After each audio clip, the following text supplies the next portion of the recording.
Welcome to Kenton's videos. Enjoy the video. In this video, I will show you how to make delicious lobster roll bread from scratch. The right bread is crucial for an authentic lobster roll experience. We'll start by gathering our key ingredients, ensuring we have everything ready for a smooth baking process. This recipe focuses on creating soft, slightly sweet, and perfectly structured buns, ideal for holding your favorite lobster filling. Now let's get our dough started.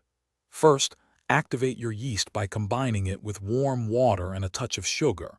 Let it sit for about 5 to 10 minutes until it's nice and foamy. Then, add the remaining dry and wet ingredients to your mixing bowl. Knead this mixture for approximately 5 to 8 minutes, either by hand or with a stand mixer, until you achieve a smooth, elastic dough that's slightly tacky. After mixing, it's time for the dough to rest and rise.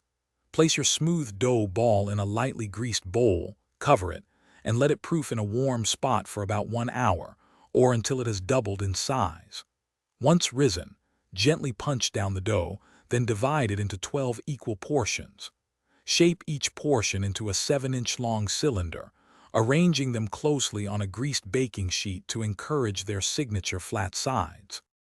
Finally, we're ready to bake these beautiful rolls. Let your shaped buns have a second rise for about 45 to 60 minutes until they've expanded and are touching. Preheat your oven to 375 degrees Fahrenheit. Bake them for 15 to 20 minutes or until they are a lovely golden brown on top. For an extra soft crust, brush them with melted butter immediately after they come out of the oven.